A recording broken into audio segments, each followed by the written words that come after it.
Você já se perguntou por que tantas pessoas começam a enfraquecer de forma tão acentuada depois dos 80? Mesmo aquelas que pareciam bem, ativas e lúcidas até pouco tempo antes, de repente passam a demonstrar sinais de declínio. Muita gente atribui isso apenas à genética ou à sorte. Mas existe um conjunto de razões sutis e ignoradas que podem estar fazendo a diferença. E hoje, vamos explorar 5 delas. E o mais curioso, nenhuma dessas razões está relacionada diretamente à alimentação, ao tabagismo ou à prática de exercícios. São fatores mais silenciosos, que atuam de forma quase invisível no cotidiano, e que passam despercebidos mesmo por quem sempre cuidou bem da saúde. Mas a boa notícia é, ao entender o que está por trás, ainda é possível agir a tempo. Vamos começar pela primeira razão inesperada, o desaparecimento das micro-interações sociais. Não estamos falando aqui de encontros com amigos íntimos ou almoços em família. Esses continuam sendo importantes. Mas existe um outro tipo de conexão que, sem alarde, desaparece após os 80, os pequenos contatos do dia a dia. Sabe aquele bom dia ao padeiro? O aceno para o vizinho que passa com o cachorro? Ou o breve comentário trocado com o caixa do mercado? Essas interações curtas, rotineiras e muitas vezes quase automáticas, têm um papel biológico fundamental. Regulam o sistema nervoso, reforçam a sensação de pertencimento e mantêm ativa a parte do cérebro responsável pelas conexões sociais. O que acontece é que, após os 80, muitas dessas trocas vão sumindo. A pessoa deixa de ir pessoalmente à farmácia, passa a pedir tudo pela internet, evita conversar com estranhos por causa da audição ou para de caminhar pela calçada porque sente os joelhos mais frágeis. E assim, dia após dia, esses pequenos contatos deixam de existir, e junto com eles, vai embora algo essencial, o senso de presença no mundo. O cérebro interpreta esse isolamento sutil como um alerta. Isso altera hormônios, enfraquece a imunidade e aumenta a inflamação no corpo. Mais do que isso, áreas ligadas à memória, ao foco e ao controle emocional começam a se apagar. É por isso que envelhecer, muitas vezes, não começa no corpo, começa no silêncio. Se você percebeu que anda falando menos com as pessoas ao longo do dia, deixou de sair para pequenas tarefas, parou de puxar conversa sem motivo ou começou a se sentir invisível na vizinhança, talvez esteja na hora de inverter esse caminho. Porque essas interações que parecem bobas, aquelas que quase não damos atenção, estão, na verdade, enviando sinais silenciosos ao seu corpo e à sua mente. Você ainda importa, você ainda faz parte do mundo. E essa sensação, de pertencimento, é uma das maiores forças para manter o espírito vivo, não só os anos de vida. Agora vamos ao segundo motivo inesperado pelo qual muitas pessoas não se mantêm bem após os 80. A inatividade por excesso de cautela. À primeira vista, parece sabedoria. Ser cuidadoso, evitar riscos, soa sensato. Mas existe uma linha tênue entre proteger-se e paralisar-se. E quando essa linha é ultrapassada, o efeito raramente é imediato, mas sempre é acumulativo. Quase sempre começa com boas intenções. Um escorregão na escada, uma tropeçada na calçada. A pessoa decide evitar caminhadas. Depois, deixa de se abaixar para pegar algo, evita entrar no banco de trás do carro. Passa a sentar mais, a permanecer sentada por mais tempo. As pessoas ao redor elogiam a prudência. É melhor não arriscar, dizem. Fique quietinha. E quando se percebe, a vida virou um espaço seguro, porém imóvel. Só que o que ninguém comenta é que, quando o movimento para, a força também para.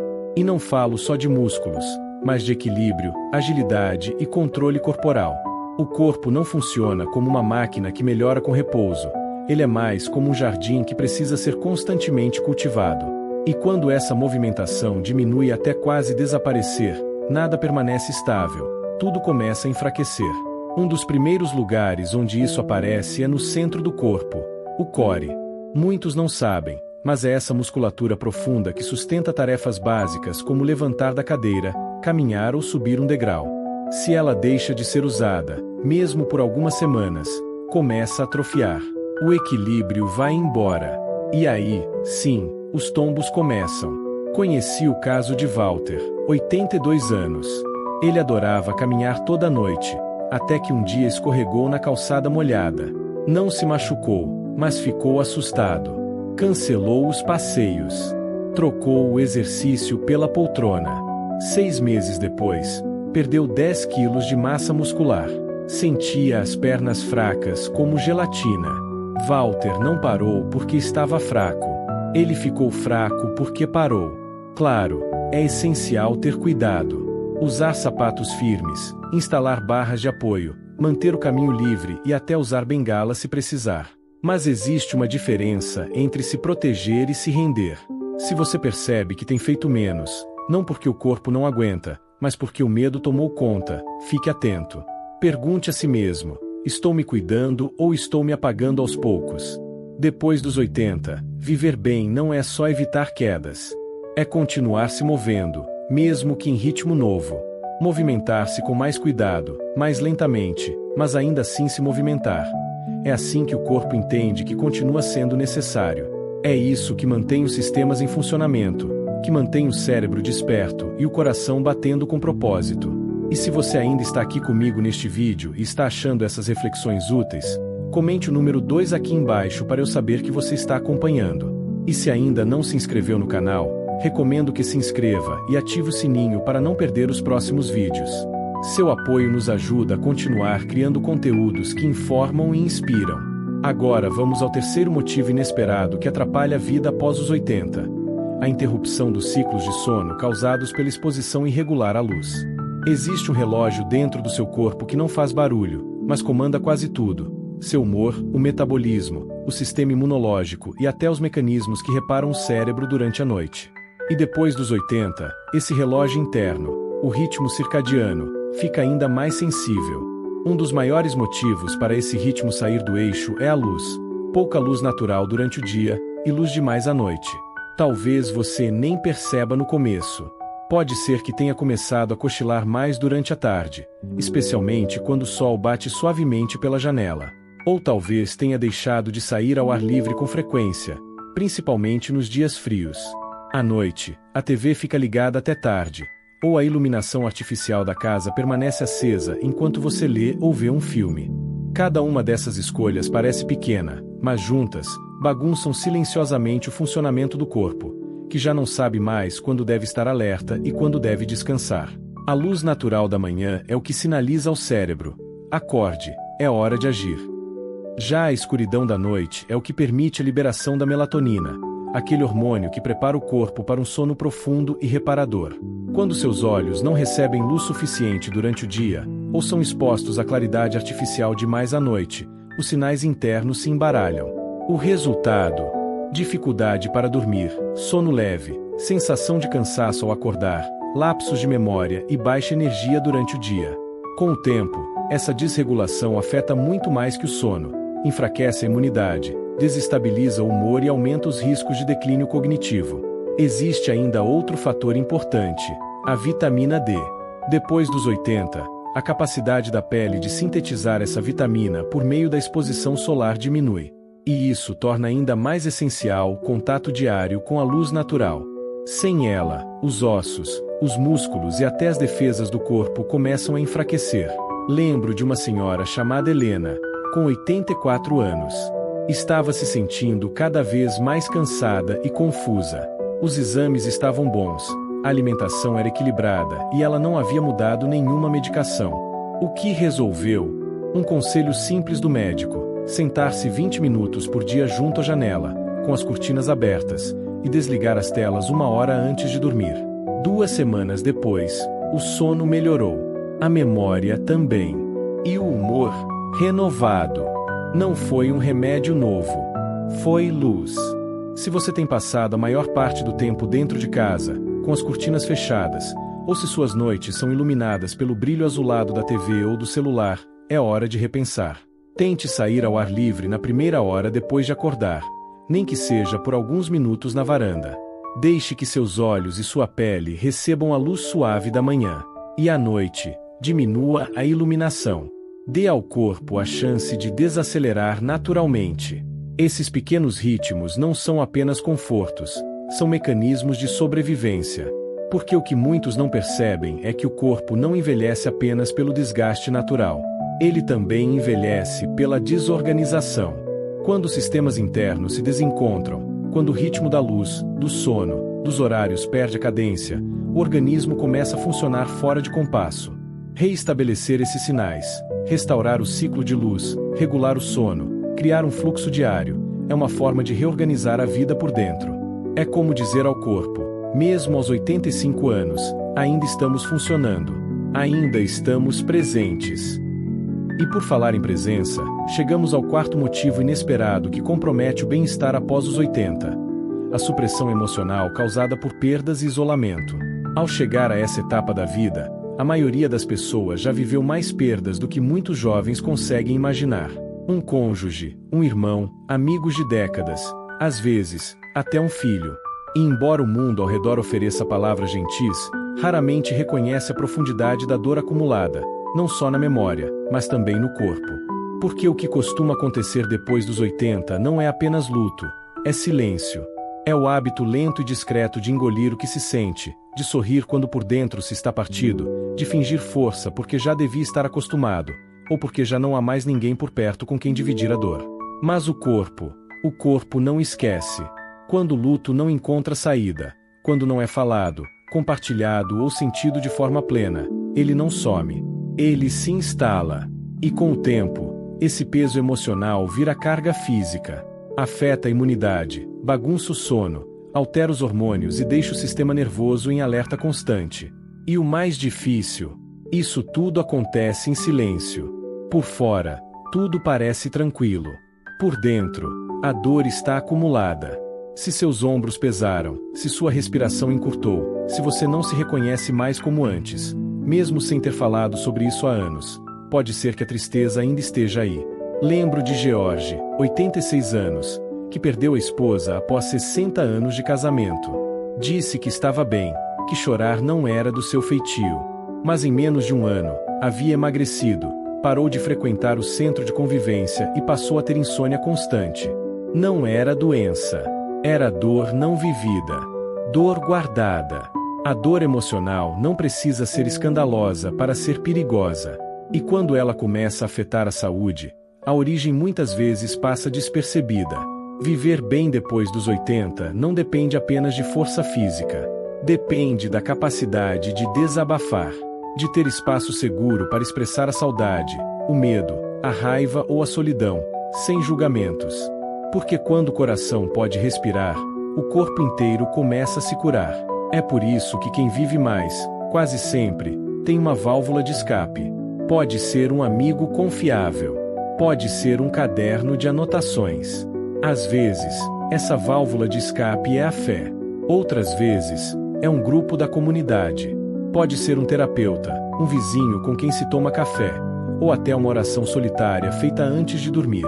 Não importa a forma.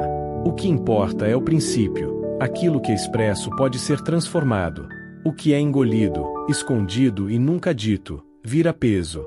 Então, se você tem guardado algo dentro de si, não porque quer, mas porque não sabe onde colocar, está na hora de abrir espaço. Não apenas para o bem das suas emoções, mas pela sua própria vida. Porque a verdade é simples: o coração só aguenta até certo ponto antes de começar a se fechar em silêncio. E se você quer seguir bem depois dos 80, não apenas respirando, mas verdadeiramente vivo, é preciso permitir que ele sinta também.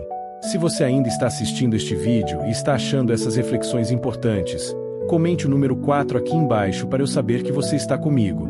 E se ainda não se inscreveu no canal, recomendo que se inscreva agora e ative o sininho para não perder nenhum conteúdo. Seu apoio nos ajuda a continuar criando vídeos que informam, acolhem e inspiram. E agora, vamos ao último ponto: a perda gradual do propósito diário. Um dos motivos mais silenciosos pelos quais tantas pessoas não se mantêm bem após os 80 é o desaparecimento lento de algo que a gente só percebe quando já não tem mais um motivo para levantar da cama. Não estou falando de grandes missões de vida. Estou falando de pequenas razões.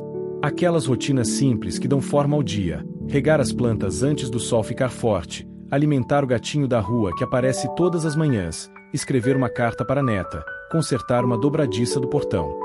Quando essas tarefas somem, quando as manhãs chegam sem convite e as noites sem reflexão, algo por dentro começa a se apagar. O corpo escuta a mente. E quando a mente já não vê razão para seguir, o corpo responde. O apetite diminui, os movimentos desaceleram e o organismo, que antes se autorregulava, entra em modo de espera. Não porque está doente, mas porque está esperando o motivo para voltar a funcionar. E o mais perigoso, isso acontece devagar. Talvez o grupo de cartas que você frequentava tenha sido cancelado. A reunião na igreja parou. Os filhos aparecem menos. As dores tiraram seu papel como voluntário. Você diz a si mesmo que é normal, que isso faz parte do envelhecer. Mas, no fundo, sente os dias se emendando, um no outro, cada vez mais silenciosos. Lembro de Ruth, 88 anos. Não era rica, não tinha saúde perfeita, nem uma grande família ao redor. Mas havia algo que nunca deixava: rotina com sentido. Toda segunda-feira, escrevia cartões para pessoas isoladas da igreja. Às quintas, fazia sopa e congelava para um abrigo local. Todos os dias, às 16 horas, sentava-se à janela para ver as crianças voltando da escola. Sabia os nomes de cada uma. Acenava. E recebia de volta aquele gesto simples, mas cheio de vida. Não era glamouroso, mas dava forma aos seus dias. Ritmo ao coração. Continuidade à sua história. E esse é o segredo que quase ninguém conta. O corpo permanece vivo enquanto acredita que ainda é necessário. O propósito, mesmo mais simples, funciona como combustível. Ele diz às suas células para continuarem se renovando, aos seus órgãos para seguirem funcionando, ao seu cérebro para não parar de aprender. Quando a sensação de relevância desaparece, quando você sente que sua presença não importa mais para ninguém ou para nada, a chama começa a enfraquecer. É por isso que pessoas que passam dos 80 com leveza e vitalidade geralmente têm algo que âncora seus dias. Pode ser um jardim, um animal de estimação, um diário, um ritual, uma ligação, uma oração silenciosa ao amanhecer. Não importa o tamanho da atividade, o que importa é a constância. É saber que, ao abrir os olhos de manhã, existe uma razão para se levantar. Então, se você tem se sentido um pouco à deriva, como se os dias tivessem perdido forma ou significado, não ignore. Isso não é apenas tristeza, é um sinal. Seu corpo está pedindo ritmo outra vez. Estrutura, conexão, propósito. Porque no fim das contas, viver muito não é apenas manter o coração batendo. É querer que ele continue batendo. É esse desejo silencioso de continuar, de estar presente, de ainda importar. Isso é o que carrega as pessoas além dos 80, com a alma ainda viva. Ao chegarmos ao fim deste vídeo, quero deixar com você uma verdade simples, mas poderosa. A maioria das pessoas não apaga de repente após os 80. Não é uma data no calendário, um diagnóstico ou uma queda que muda tudo. É o enfraquecimento silencioso e progressivo de hábitos, ritmos e motivos para continuar engajado com a vida. E o mais perigoso é que isso acontece devagar, de forma quase imperceptível, até o dia em que você percebe que algo dentro de você parece mais apagado do que costumava ser. Mas aqui está a boa notícia. Da mesma forma que esses padrões se instalam devagar, eles também podem ser revertidos devagar. Um passeio ao ar livre. Uma conversa mais com o caixa do mercado. Um alongamento leve ao acordar. Uma atitude que você escolhe não porque é obrigatória, mas porque traz estrutura, conexão ou sentido. É assim que o recomeço começa. Então, volte com calma às 5 razões que conversamos até aqui. Qual delas mais te surpreendeu? Qual te tocou de um jeito desconfortavelmente familiar? E mais importante, qual delas você está disposto a enfrentar, mesmo que com um pequeno gesto, a partir de hoje? Porque a verdade é que você tem mais poder do que imagina. Não para parar o envelhecimento, mas para transformar a forma como ele acontece. E se você estiver disposto a perceber os pequenos sinais, a proteger seus ritmos, a manter seu propósito e a sentir o que precisa ser sentido, então as chances são grandes de que você não apenas chegue aos 80, mas viva além deles, com presença, profundidade e nos seus próprios termos. Agora queremos ouvir você. Deixe um comentário aqui embaixo e conte uma coisa que aprendeu hoje e como pretende aplicar isso na sua vida. Sua experiência é importante e pode inspirar outras pessoas. Se este vídeo tocou você de alguma forma, curta, compartilhe com alguém que precisa ouvir isso, e inscreva-se no canal para continuar recebendo conteúdos que informam, acolhem e fortalecem. Obrigado por estar conosco, e nos vemos no próximo vídeo.